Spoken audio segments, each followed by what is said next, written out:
Now with today's guest, here's our host, Jay Trelease. Welcome to Community Impact. We've got a great guest this week. His name is Peter G. DeGrassel. He wrote a book called Custom Made Knowledge for New World Disorder.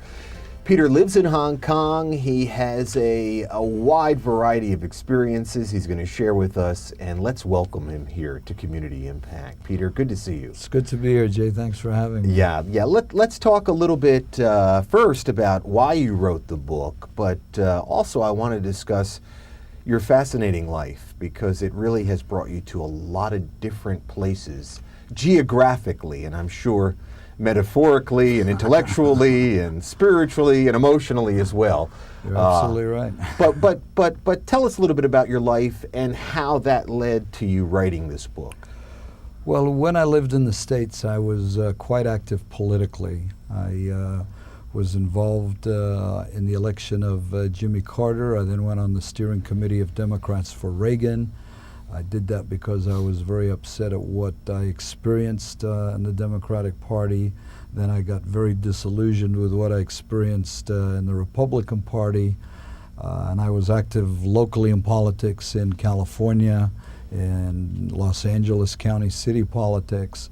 And I basically then just dropped out politically and moved to Hong Kong.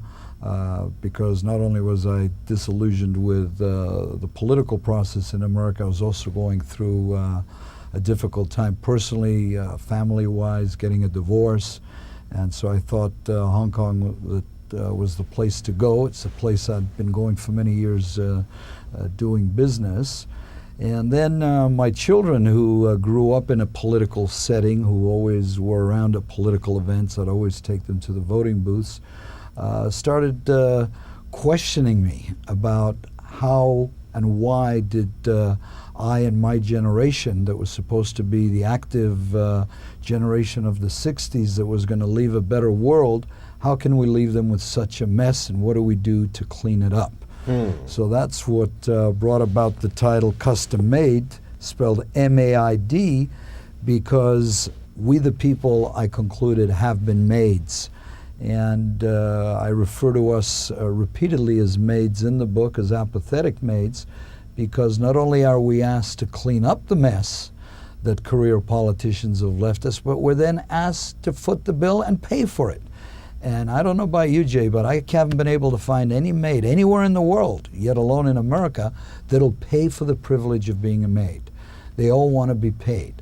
So why is it that we, the people, pay for the privilege of being a maid and repeatedly clean up the mess that we inherit from career politicians, and then saddle our children and grandchildren with the hefty tax bills that they are inheriting as part of the cost of cleaning up the mess?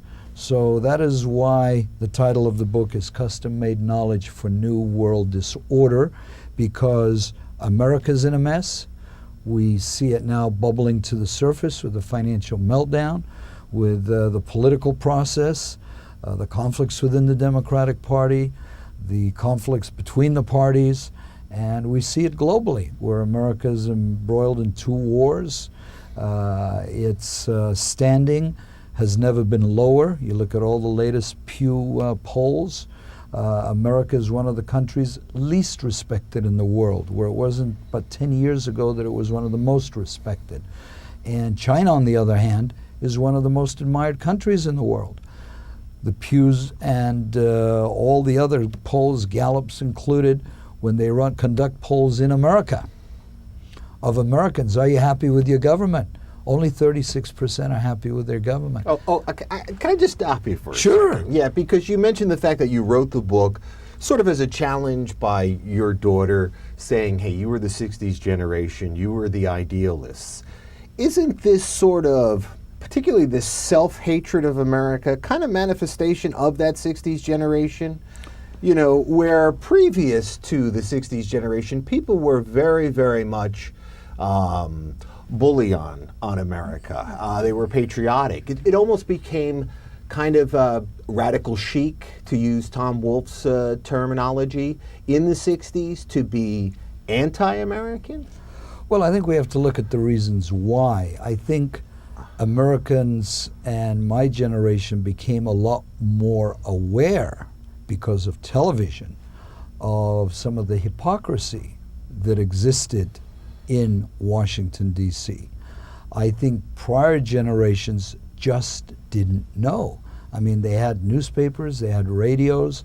I mean, you look at what's come out now, whether it was Roosevelt or any other president that had mistresses in affairs that nobody in the media would touch. Most Americans didn't even realize he had polio.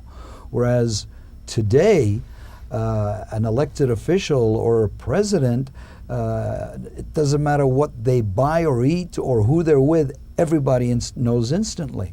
And I think the 60s generation was the first wave to start questioning people in Washington, and the Vietnam War had a lot to do with it. The Civil Rights Movement had a lot to do with it. So that generation just became a lot more active, and I would argue patriotic, by questioning and challenging government. To me, is not disparaging America. It is actually being very patriotic and trying to live and fulfill the will and wisdom of the founding fathers, who they themselves wrote. This is a government of the people, by the people, for the people. It is for we the people to question and challenge government. And yes, we did, but then we kind of dropped the ball along the way. Well, that's the point, and you bring it up in the book, and I know this is something you feel very strongly about, the educational system here That's in right. the United States. That's correct. That has really failed That's correct. its population. Please speak about that. Well, to me, the number one crisis in America today is with the education system. That's why the book is entitled Custom-Made Knowledge, because knowledge is power, and American school children today don't know the most fundamental basics about their own constitution, form of government, or founding fathers. When you have college graduates tell late night talk show hosts, when asked who was George Washington, and the answer is a bridge in New York, that to me is shocking. And these are college graduates. American history is studied all over the world. Why isn't it studied in America? Never mind. But wasn't that the 60s generation and that mentality of just let's do your own thing, and why do we have to talk about a bunch of dead white men, who wrote a constitution? Well, that's part of it, but I don't think it can all be blamed on the 60s, because American history is American history, and it must be studied by all generations of Americans, regardless of what their color or race or country of origin is. All immigrants come to America because of the ideals it represents, not only in America, but globally. America used to be loved globally. I mean, I came here because I loved America and what I'd read about it and heard about it. I mean, I was born in England, grew up outside the country. And educated in Cyprus and Israel. And educated in Cyprus and Israel. Yeah. But to me, America was the place to go. To this very day, you see millions and millions trying to get here legally and illegally, because it is a country that is admired, because of the history of America that foreigners know better than Americans. Yeah, but you said that people had a much more positive image about China than they do about America, and yet people are immigrating into America. Well, they may be immigrating into China too. I really don't know. There's a lot going to China too. I mean, look at me. I'm in China. I'm not here.